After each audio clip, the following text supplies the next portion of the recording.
How the heck am I not dying with water filling in my lungs? How is that not happening? Hello everybody, I'm the awesome yojimbo. Welcome back to Let's Play Donkey Kong 64. And so, in the last episode, we went ahead and did some more exploring in Gloomy Galleon and went ahead and finished up the lighthouse area of the game, of the level, more so. Or at least not 100%. There's some purple bananas I just remembered existed, and I have to go get those, but I'm not going to go ahead and worry about those.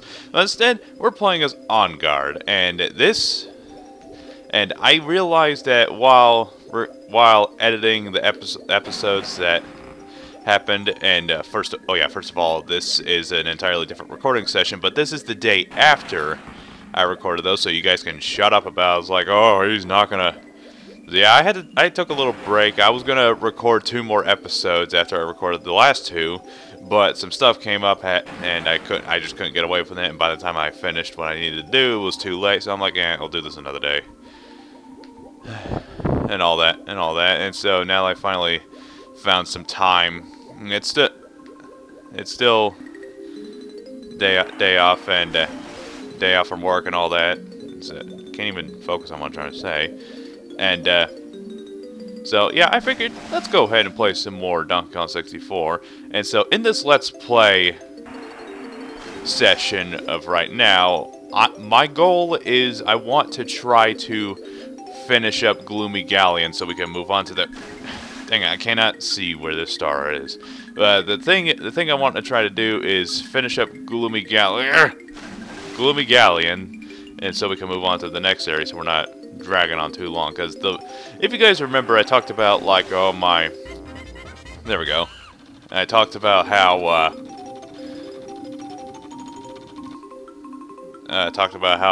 how I played through the entirety of Gloomy Galleon and finished that area up 100%, but the audio was corrupted, and that of course meant that I had to do this all over again.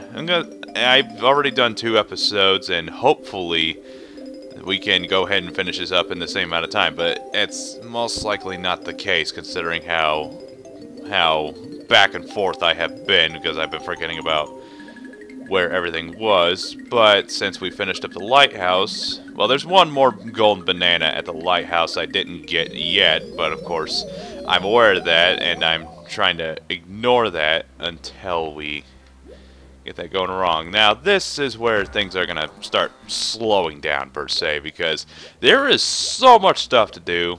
It's like all over the place. Lots of lots of bananas and colored coins just scattered all over, and it forces you to switch between all the Kongs over and over, and it gets a little monotonous, and I feel this the most in this level, in the next world, the 5th overworld that we're going to be exploring, hopefully in this next recording session. And in case you're wondering, well, I was going to say, oh well, the audio was perfectly fine, so you guys don't have to worry too much. But it's like, oh well, that's obvious because the videos are up on YouTube. Hopefully, I won't have to. Hopefully won't have to do this all over again, and in case you're wondering, that pausing meant I had to recreate a restore point, which I forgot to do until just now. But I didn't do a whole lot, so hopefully it won't be that bad, hopefully, but let's just here's hoping. Alright. Yeah, I can go ahead and cheat the system. That's pretty much all I have to say. Alright, let's see. Let's go up here first. Go and all that. It's like, I do like some of the aesthetics of this level, but it's probably the least interesting level to talk about. I mean, of course, it's like a pirate theme level, but the music is probably the most forgettable. I mean, the music in this game is really, really good. I mean, Grant Kirkhope, and he also did some of the soundtrack for A Hat in Time, and I did not know this, he did this soundtrack for Mario plus Rabbids Kingdom Battle, which I haven't played that game yet. I am planning on getting that game sometimes. I do have a Nintendo Switch. And I've played, as you guys know, Breath of the Wild, and, go away. Breath of the Wild and Super Mario Odyssey. Those games are amazing. And I also played... Oh, I also played... I don't remember which way it was. I think I want to go this way. Yeah. Sternly believe that it's over this way. Come on. I hate stealth sneaks. Oh no, wait, stealth sneak is like the chameleon. It's the chameleon boss fight in Deep Jungle in Kingdom Hearts. If you guys remember that. Come on. Yeah, first try. And I forgot to turn my... This is the first episode of this recording session, so I don't think it's really that big of a deal. And I also realized we're making a lot better progress than I initially thought we did. And also, you see that? Remember that. That's going to be very important because there's this Casplat down here. We can't get him just yet. I mean, you guys already saw it on the way up, so I'm just treating you guys like morons unintentionally. Unintentionally, mind you. Let's see. Also, I haven't gotten any with Tiny Kong. Why is that? I don't know. There's a lot more back and forth in this area than others. I think that's one of the reasons why it's one of my least favorite levels. I mean, it's not painful to go through. I should stress that. And also, how about a let's play a Banjo-Kazooie? That's not gonna happen because Banjo-Kazooie kind of takes a lot out of me. I don't know why, because I just didn't grow up with it. I mean, yeah, this game is more draining than Banjo-Kazooie because it requires you to switch between the Kongs a lot more, but Banjo-Kazooie is more streamlined and focused. I will give it that. But the only reason I prefer this is because I grew up with it. And Banjo-Kazooie, I saw my brother play it when I was little, but I never got to play it until like late 2012. I mean, I was interested in playing it thanks to the Autark of Flame, and I know he's now just called the Autark, but Autark of Flame lives forever. Hashtag Autark of Flame is best name. I have been wanting to try it out, and I finally did. I liked it, but there's some, I don't know, the fact that there was only one boss fight. There's some. Why can't I grab these coins? There are some levels I don't really like. I don't like Rusty Bucket Bay, which I don't think anybody likes it. Why am I collecting these purple coins? It's like, I have far too many purple coins for this, and like, I'm pretty much set for life with these coins. Open up. Open up. There we go. And Click Clock Wood is way too big, and it's monotonous to... It's super monotonous to go through, because it reminds me a bit too much of Fungi Forest. It's like the next level we're going to be going to after this one, and it's contending with this as my least favorite level in the entire game. I do not like Tick-Tock Clock. And it's also kind of easy to get them confused. Like Banjo-Kazooie, for me, it's a one-and-done game. It's not that I hate the game. I do like the game. I mean, I did manage to 100% it. It's just, there's a couple levels I don't like, and I don't have as much of a nostalgic connection to it as I do with this game. I absolutely adore this game. It's probably my favorite 3D platformer. Even more so than Super Mario Odyssey, which Super Mario Odyssey is amazing. But, well, Super Mario Odyssey is probably my new favorite Mario game. So much freedom, it plays amazing. Okay. The gameplay is amazing. Best Mario game, hands down, without a doubt. It's just, Luigi's not in the game for some reason. Okay. And oh, crap. You know what, I'm just gonna go ahead and do that, because I forgot to turn my stopwatch on again like a dumbass. And I'm just gonna go ahead and fly up, say whatever goes on, but Super Mario Odyssey, if there's anything I don't like, I will just say this, these characters named the Broodals, which are a bunch of rabbits that are rabbits, not rabbids. That's an entirely different Mario game. Oh man, I got scared there. I thought I was gonna fall off again. It's like they're Bowser's Wedding Planners. That's pretty much, even if you haven't played the game, that's pretty much the premise of the game. And he gets the assistance from the Brutals, but the thing I hate about that is it's mandatory for you to fight the Brutals twice. And if you want 100% the game, you have to fight them 3 times, and that's... It's monotonous, really.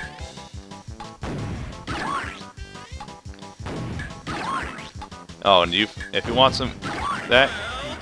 beat it in 10 seconds. This is a minigame that looks way harder than it really is. And for some reason, it was one of the harder minigames for me to beat.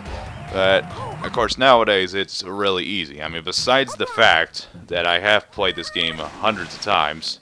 Okay, well, that's a bit of an exaggeration. And I have 100%ed it a lot, at least... Double digits, that's all I want to say. Let's... Goodness gracious, keep those demon claws away from me, Lanky. Okay. Now we're going to go back to the lighthouse area because, well, I really like torturing myself for some bizarre reason. Also because there's a golden banana that we can get over there. And there's a golden banana right behind me that Tiny Kong can go collect, but I'm going to go ahead and do that one on the way back. How's that sound? Not going to bother cutting anything out, just kick that guy in the face. But, thoughts and opinions on... I also want to say I have finished Metroid Samus Returns. That game is just awesome, can I just say. I love this game. It's hands down the best Metroid game since Prime 3. And yes, I absolutely really do like Prime 3. There aren't a whole lot of things about that game that annoy me. I mean, I don't know. The campaign the story is a little talkative, just a little more, way more talkative than it needs to be. But I do appreciate the idea, and of course, and I do think the game's boss battles are a million times better than that of Metroid Prime 2, which Metroid Prime 2 only had like 4 good bosses in it. The rest of them are just kind of monotonous and repetitive. Like, I'm looking squarely at you, Boost Guardian and Spider Guardian. But like, Metroid Samus Returns, the boss variety is a little disappointing. All that. Oh, hello. Hello, sweetheart. Why are you crying? It breaks my heart, honestly, to see a pretty girl cry. Ooh, my lovely pearls, I hope this is it. Okay. I guess even the game didn't want me to hear my stupid feminine voice. Oh, that I'd be doing a massive injustice to Sexy the Mermaid. That's her name. Canon name. My pearls are safe now, but I'm sure they'll get stolen again. Those thieving reptiles. Yeah. So I'm dubbing her the official Awesome Yojimbo canon name, Sexy the Mermaid. Her name is Sexy. Let's just go with that. Like, who's that? That's she's sexy. I'm like, well, we know she's sexy, but what's her name? Yeah, okay, I'm just gonna stop talking now. Alright, so, next order of business. I mean, finishing up my thoughts on Samus Returns, I mean, sure, the boss battle variety is, very lacking. I mean, of course, there's like 40 Metroids. Yes, 40 Metroids that you have to kill, and some of them are different. Most of them are, you fight different evolutions of the Metroids, which is really cool, and that they change up the strategies. But the Gamma Metroids are the most annoying, or whatever the ones that are the spiky legs. But I do appreciate the variety, hands down. Though, if I can just say, why did the Omega Metroids have to take so much damage? They take forever to kill. I mean, they're incredibly tense, but man, they take a while. I mean, I'll still fight them over Majinar from Metroid Prime 3, but that's for that. And I don't know. Can I say the final boss was a massive surprise? Was a really big surprise, and it was really cool to see. That's what I want to say about that. Oh, hey, look, it's Captain K. Rool from Donkey Kong Country 2. Massive Massive love to fans, I suppose. But also, what is this going on? Is this like a fetish club I walked into by complete accident? Sorry. Need to kind of... Never mind, I had to loosen up my... Let's just gotta... Just gotta... Die! Destroy all the crocodiles. That sounded very very sadistic. Yeah, there we go. You can pretty much just win that minigame just by being a madman, and I absolutely love it for that. All right, there we go. Got another. Now it's DK. I mean, okay. Just look at those starfish and tell me that is not what it is. It's like I think somebody at Rareware had like to throw in a sex innuendo or something or other. I mean, Conker's Bad Fur Day wasn't that far behind, so it would make plenty of sense. Oh yeah, and there's more red peppers over here that I need to. And just for the heck of it, let's go ahead and see how many. 250. Yeah, I think I already knew that. I just decided to check it out anyway. Okay, switch over to Diddy Kong. Yeah, there's just too much switching, and the gold and the color bananas are willy-nilly and spread out just a little too much, and it requires a lot of backtracking. And this isn't even the biggest area in the game, but I think we can comfortably. I think I can comfortably say that the worst levels in the game will be behind us. I mean, the next level. This game doesn't have any bad levels. This is probably the closest to a bad level as it gets, but let's go down over here. I know I was gonna get a golden banana with Diddy Kong, but I might as well go ahead and wait and play as Donkey Kong right now. I have already run out of stuff to say. Did I bring this up before? I finished Danganronpa 3, which that was a very good game, of course, as expected, because Danganronpa is a very good franchise. Although, real quick, can I just say that I do think Danganronpa Ultra Despair Girls is incredibly monotonous to play. It's hands down the bottom of the barrel of the series. And the series is not terrible, it's just not amazing either. I think I need to... Oh, it's a good thing I switched Donkey Kong for this. Unintentionally, I was going to come to this eventually, but... Oh, and did I ever forget to mention you can actually hurt enemies by jumping on them? That's definitely really cool. It's not that reliable, honestly. I mean, of course, I do prefer just hitting the enemies, but the fact that you can do that is really cool. Alright, real quick, let's go over here. I know there's some bananas over here. I think they're green. I really want to say they're green. Yeah, they're green, so I have to kind of raise the water level again. But there's some gold bananas over here that I need to finish. But I'm going to go ahead and go over here real quick. And do this one over here first. These golden bananas first. Also, real quick, how the heck can you jump out of water? I mean, makes no sense. I mean, video games. Shiver me flippers, there's the good monkey. Here, matey, have some gold with the thanks from this old sea dog. Or seal. Wait, can I... I don't care. I already know how to play your stupid minigame. Welp, I can't get it now. If the game won't let me until I raise the water level. So you know what? We'll just go. I wasted your guys' time unintentionally, mind you. And there's some yellow coins up here.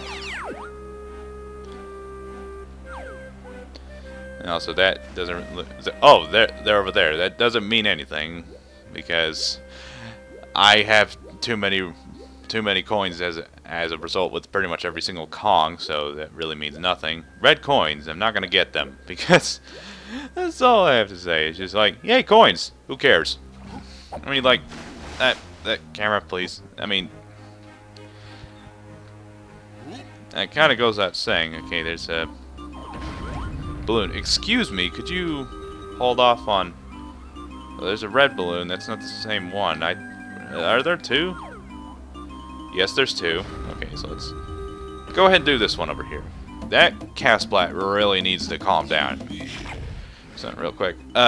Getting back on track, what I was saying. Danganronpa 3. It goes without saying. It's a very good game. It's the best game in the series in terms of gameplay, and in terms of its presentation. It also has the best presentation, hands down. But if you want my honest opinion, my favorite is the second game. It still has my favorite cast of characters in Danganronpa, as opposed to the third game and the first game, where the first game's roster I thought was alright. The banana. And the second game and the third game doesn't have any characters I hate, but not a whole lot of characters but there's only like 3 characters I absolutely love, which I'll go ahead and talk about, which I'll continue in the next episode, because I just looked at the clock and it turns out I'm out of time, so I'm gonna have to continue this conversation. So if you want to know my favorite Danganronpa characters, go into the next episode. So anyways, thank you guys so much for watching, and I'll see you guys in the next episode. Take care.